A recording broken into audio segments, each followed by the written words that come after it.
우리 함께 살펴볼 말씀은 창조의 하나님을 송축하라 라는 제목으로 말씀 살펴보도록 하겠습니다. 그래서 저희가 찬송가 79장 앞에서 불렀는데, 오늘 살펴볼 시편 말씀의 핵심은 바로 이 창조, 하나님의 창조로서 오늘 시편을 기록했던 이 저자는 모든 것을 창조하신 하나님, 또 질서 가운데 다스리시고 모든 것의 경계를 정하신 하나님을 오늘 찬양하고 있습니다. 그래서 오늘 시편 저자가 노래하고 있는 것처럼 우리 하나님께서는요, 천지 만물을 창조하시고 모든 만물을 주관하시는 전능하신 하나님이 되십니다. 그렇기 때문에 오늘 시인이 창조주 하나님을 찬양하고 하나님의 행적을 묵상하고 있는 것처럼 우리 또한 하나님의 행적을 깊이 묵상하고 온전하게 하나님 앞에 찬양하는 것이 너무나도 당연한 일인 것입니다. 그래서 우리가 오늘 말씀 함께 살펴보시는 가운데 모든 것을 창조하신 하나님의 능력과 위대하심을 우리가 이 시간 묵상하기를 원합니다. 또한 우리가 누리고 있는 그 모든 것들이 하나님께서 모든 것을 창조하시고 우리에게 먹을 것, 마실 것을 공급해 주시는 그 하나님 은혜 때문임을 우리가 이 시간 감사하면서 전심으로 하나님께 찬양 올리는 저와 우리 성도님들 되시기를 주님의 이름으로 축복합니다.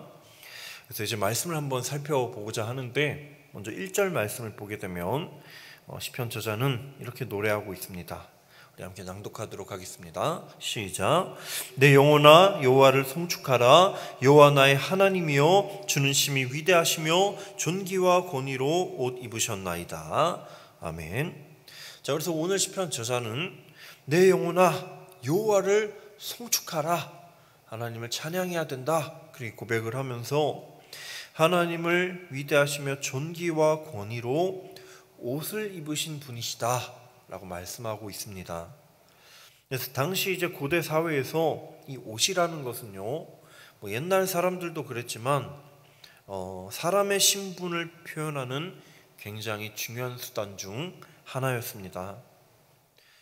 그래서 오늘 시편 저자가 존귀와 권위로 하나님께서 옷을 입으셨습니다 이렇게 고백하고 있는 것은 하나님께서 온 세상의 왕이 되신다 라는 것을 고백하고 있는 것입니다. 그래서 하나님만이 세상 어떤 왕과 비교할 수 없는 통치자가 되신다는 것을 오늘 찬양하고 있는 것입니다. 그래서 이어서 시편 저자는요, 2절부터 4절 말씀까지 첫날 하나님께서 창조 때 하신 그 일들에 대해서 오늘 찬양하고 있습니다. 그래서 우리 함께 2절부터 4절까지 낭독하도록 하겠습니다. 시작. 주께서 옷을 입음같이 빛을 입으시며 하늘을 휘장같이 치시며 물에 자기 누각에 들보를 얹으시며 구름으로 자기 수레를 삼으시고 바람 날개로 다니시며 바람을 자기 사신으로 삼으시고 불꽃으로 자기 사역자를 삼으시며. 아멘. 그래서 오늘 말씀 이렇게 보시게 되면 먼저 첫 번째로 빛을 입으셨다, 빛을 입으셨다 라고 고백하는 것은요, 우리 하나님께서, 우리 창조주 하나님께서 빛을 말씀으로 창조하신 것을 오늘 의미하는 말입니다. 또 이어서 이제 하늘을 휘장같이 치셨다, 조금 어려운 비유로 들고 있는데, 이것은 둘째 날 하나님께서 하신 일로 궁창을 뜻하는 말입니다. 그래서 창세기 말씀을 보게 되면 위에 궁창과 아래 궁창을 나누시는 그런 장면이 나오는데, 오늘 시편 저자는 궁창을 만드신 하나님을 지금 이렇게 노래하고 있는 것입니다. 그래서 당시 이스라엘 백성들은요, 이 궁창, 이 하늘에 대해서 총 3개의 층으로 구성되어 있다고 생각을 했습니다. 첫 번째는 눈에 보이는 하늘, 그러니까 좀 과학적 용어로 대기권을 뜻하는 거고요. 그리고 두 번째 하늘은 이제 해와 달과 별이 있는 대기권 밖의 우주, 우주가 하늘이라고 생각을 한 것입니다. 마지막으로 세 번째 하늘은 하나님과 천사들이 계신 곳으로 그렇게 보았습니다. 자, 그래서 오늘 시편 저자가 이 휘장을 펼치듯 궁창을 만드셨다 이렇게 말씀하고 있는 것, 이렇게 고백하고 있는 것은 얼마나 하나님의 능력이 위대하고 크신가를 잘 보여주고 있는 것입니다. 자, 그래서 이제 물에 자기 누각에 들보를 얹으셨다라는 것은 제가 방금 전에 말씀드렸던 둘째 날 궁창 아래물과 윗물로 나누신 것을 그것을 의미하고 있고요. 또 이제 구름으로 자기 수레를 삼으시고 바람, 불꽃 등등 여러 가지 비유의 말씀이 나오고 있는데, 자, 우리 하나님께서 구름과 바람, 불과 같은 이 자연까지 모두 다스리시는 분이시다. 모든 것이 하나님의 다스림 아래 있다라는 것을 높이 찬양하고 있는 것입니다. 자, 그래서 이제 1절부터 4절 말씀까지 첫째 날, 둘째 날까지 하나님이 창조하신 것을 노래한 시편 기자는 이제 5절부터는 이제 3일째 하나님께서 창조하신 일들에 대해서 높이 찬양하고 고백하고 있습니다. 그래서 이제 먼저 5절 말씀을 이렇게 보시게 되면 땅에 기초를 놓으사 영원히 흔들리지 아니하게 하셨나이다 이렇게 말씀을 하고 있는데, 자, 그래서 이것은 무엇을 뜻하냐면 우리 하나님께서 이 세상에 질서를 세우신 분이십니다 라는 것을 고백하고 있는 겁니다. 네, 그리고 영원히 흔들리지 아니하게 하셨나이다 라고 하는 것은요, 하나님께서 이 세상에 질서를 세우신 것은, 하나님이 세우신 이 모든 것은 결코 변함이 없이 정말 일정하게 흘러간다라고 하는 것입니다. 인간이 만든 것은 언제나 상대적이어서 변함이 있고 언젠가는 살아 없어질 것들이지만, 그런 하나님께서 만드신 것은, 하나님께서 세상에 질서를 세우신 이 모든 것들은 결코 변함이 없습니다라고 고백을 하고 있는 것입니다. 그래서 오늘 시편 저자는요, 절대적인 하나님의 능력과 변함이 없으신 하나님의 신실하심을 고백하고 있는 것입니다. 그래서 저와 우리 성도님들이 오늘 이 말씀을 붙잡는 가운데 정말 절대적인 하나님의 권능, 그리고 늘 신실하시고 변치 않는 우리 아버지 하나님을 온전히 신뢰하는 저와 우리 성도님들 되시기를 주님의 이름으로 축복합니다. 네, 그리고 이어서 이제 6절 7절 말씀을 보면 이제 물이 덮음 등등, 물이 솟아올랐으나 하나님이 꾸짖으실 때 물이 도망갔다, 이런 표현들이 6절 7절 말씀에 등장을 하고 있는데, 자, 여기서 먼저 물이 산들 위로 솟아올랐다라고 표현하고 있는 것은요, 이제 창세기 1장에서 땅과 바다가 분리되기 전에 혼돈의 상태를 의미한다고 볼 수가 있습니다. 자, 그런데 그 물이 솟아올랐다, 그리고 도망갔다라고 하는 그 모든 것들은 하나님의 그런 권위 앞에 이 물들이 이제 혼돈의 상태에서 질서가 생기고 하나님의 통치 아래 바로 잡히게 되었다라는 것을 의미하고 있습니다. 그래서 쉽게 말해서 이것은 그 당시 이제 물이라고 하는 것은 굉장히 강력한 자연 현상으로 여겨졌는데, 그런데 오늘 시편 저자가 이렇게 고백하고 있는 것은 아무리 강력한 자연 현상일지라도 하나님 앞에는 결코 견줄 수 없다라는 것을 뜻하고 있는 것입니다. 네, 그래서 오늘 시편 저자의 이 모습을 보시면 정말 하나님의 권능을 신뢰하고 자연의 질서를 다스리시는 하나님 되심을 높여 찬양하고 하나님을 경외하고 있는 것입니다. 자, 그리고 이어서 이제 8절 9절 말씀을 또 낭독하도록 하겠습니다. 시작. 주께서 그들을 위하여 정하여 주신 곳으로 흘러갔고 산은 오르고 골짜기는 내려갔나이다. 주께서 물의 경계를 정하여 넘치지 못하게 하시며 다시 돌아와 땅을 덮지 못하게 하셨나이다. 아멘. 자, 그래서 이제 앞서는 무엇을 강조를 했냐면 하나님의 창조의 권능에 대해서 특히 시편 저자가 강조하고 있었습니다. 그런데 이제 8절 9절 이 말씀을 보시게 되면 어떤 것을 노래하고 있냐면 완벽한 질서와 조화로 다스리시는 하나님을 오늘 찬양하고 있는 것입니다. 그래서 하나님이 천지를 창조하시기 전에 아무것도 없는 혼돈과 흑암만이 가득한 세상이었습니다. 그러나 우리 하나님께서는요, 사람이 헤아릴 수 없는 지혜로 이 천지 만물을 만드시고 오늘 말씀에 나온 것처럼 산과 골짜기를 만드셨습니다.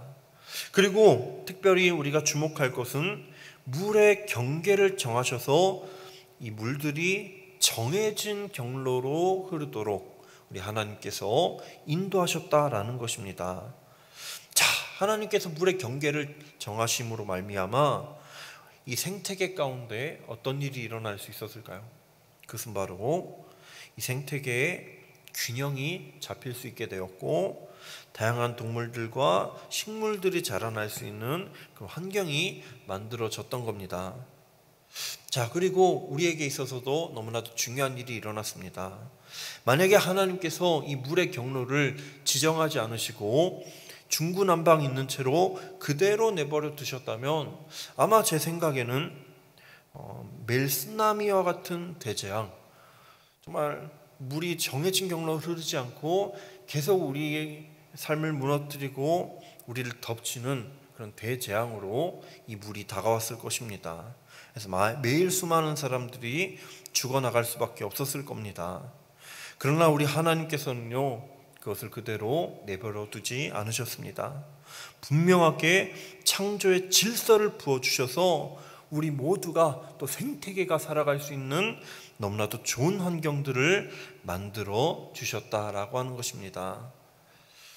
자, 그래서 10절에서 18절까지 말씀을 보시면 우리 하나님께서 이제 각종 들짐승들을 창조하시고 정말 이들이 먹고 마실 양식과 사람들이 먹고 마실 것을 마련해 주셨다. 그러니까 하나님이 지으신 모든 피조물들이 안전하게 살아갈 수 있도록 하나님께서 은혜를 공급해 주셨다라는 내용이 등장을 하고 있습니다. 네, 그래서 먼저 10절에서 12절 말씀 이렇게 보시게 되면 먼저 마실 것을 공급하시는 하나님을 찬양하고 있습니다. 네, 우리 함께 낭독하도록 하겠습니다. 10절에서 12절 시작. 여호와께서 샘을 골짜기에서 솟아나게 하시고 산 사이에 흐르게 하사 각종 들짐승에게 마시게 하시니 들나귀들도 해가라며 공중의 새들도 그가에서 깃들이며 나뭇가지 사이에서 지저귀는도다. 아멘. 자, 그래서 오늘 시편 저자는요, 이 말씀을 통해서 하나님께서 창조하신 이 모든 피조물들을 세심하게 돌보아 주시는 하나님이심을 오늘 찬양하고 있습니다. 우리 하나님께서는요, 샘을 골짜기에서 솟아나게 하시고 또 이 물들을 산 사이에 흐르게 하시는데, 자, 이 모든 것들이 하나님께서 지으신 각종 들짐승들과 이 새들을 위해서 마련된 것이다. 이게 오늘 시편 저자가 찬양하고 있는 것입니다. 자, 그래서 이러한 하나님의 돌보심과 세심하심을 묵상한 이 시편 저자는요, 이 13절 말씀에 이렇게 고백을 하고 있는데, 하나님께서 하시는 모든 일들이 땅을 만족시킵니다라고 고백을 하고 있습니다. 땅을 만족시킵니다. 그래서 이것은요, 하나님의 일하심이 인간의 일함과 전혀 다르다라는 것을 보여주고 있습니다. 인간이 하는 일은 굉장히 큰 생태계 유익이 될 때도 있지만, 그러나 그에 못지않게 자연 만물을 파괴하고 해를 끼치는 행동을 얼마나 많이 하는지 모릅니다. 그래서 지구온난화 등등 여러 가지 문제들이 정말 기후적으로 도사리고 있는데, 자, 그러나 우리 하나님께서 하시는 일들은 어떻습니까? 하나님께서 하신 모든 일들은 하나님이 지으신 모든 피조물들에게 큰 유익을 가져다 주는 것입니다. 우리 하나님께서는요, 무엇 하나 허투루 일하시는 법이 없이 정말 질서 있고 조화롭고 아름답게 모든 것을 다스리시는 전능하신 하나님이 되십니다. 그래서 하나님의 은혜는 이제 14절 15절 말씀에 이제 먹을 양식을 공급하신 하나님, 이렇게 살펴볼 수가 있는데, 우리 또 14절 15절 말씀 낭독하도록 하겠습니다. 시작. 그가 가축을 위한 풀과 사람을 위한 채소를 자라게 하시며 땅에서 먹을 것이 나게 하셔서 사람의 마음을 기쁘게 하는 포도주와 사람의 얼굴을 윤택하게 하는 기름과 사람의 마음을 힘있게 하는 양식을 주셨도다. 아멘. 자, 이처럼 우리 사랑하는 성도님들, 우리가 잘 먹고 잘 살아갈 수 있는 이유, 우리의 생명이 유지될 수 있는 이유가 무엇입니까? 그것은 바로 전적으로 하나님의 은혜와 공급하심이 우리 삶 가운데 있기 때문입니다. 때로는 우리에게 주어진 것이 너무나도 당연하게 여겨질 때가 있습니다. 하나님의 은혜를 망각하며 살아갈 때가 너무나도 많습니다. 그러나 여러분, 분명한 것은 이 모든 것, 우리가 누리고 있는 이 모든 것이 결코 당연한 것이 하나도 없다라는 것입니다. 하나님의 은혜가 있기에 우리가 먹고 마시며 하루하루를 힘차게 살아갈 수 있는 것입니다. 그래서 오늘 이 시간 저와 성도님들이 하나님께서 정말 매일 공급해 주시는 이 은혜에 대해서 우리가 잊지 않고 망각하지 않고 늘 감사하면서 날마다 신실하신 하나님을 온전히 믿음으로 붙드시는 저와 우리 성도님들 되시길 바랍니다. 그래서 이제 마지막으로 이제 16절 18절 말씀은 이제 시편 저자가 숲과 물, 이 들짐승들에게 시선을 돌리면서 좀 하나님의 보호하심 아래 평화롭고 안전한 세상에 대해서 오늘 노래하고 있습니다. 우리 함께 낭독하도록 하겠습니다. 시작. 여호와의 나무에는 물이 흡족하며 곧 그가 심으신 레바논 백향목들이로다. 새들이 그 속에 깃들이며 학은 잣나무로 집을 삼는도다. 높은 산들은 사냥을 위하며 바위는 너구리의 피난처로다. 아멘. 자, 그래서 오늘 이 말씀을 보시게 되면요, 하나님께서 마련하신 물들은 하나님께서 심으신 이 레바논 백향목 나무를 위해서 쓰이고 있습니다. 그리고 이 백향목들은 또 무엇에 쓰이고 있습니까? 바로 새들의 피난처로 쓰이고 있습니다. 또 백향목 외에 이제 잣나무 이렇게 기록이 되어 있는데 이것은 학을 위한 집이 되었다라고 오늘 기록하고 있습니다. 또 높은 산과 바위, 굉장히 큰 이 자연은요, 하나님께서 사냥과 너구리를 위한 피난처로 지어주셨습니다.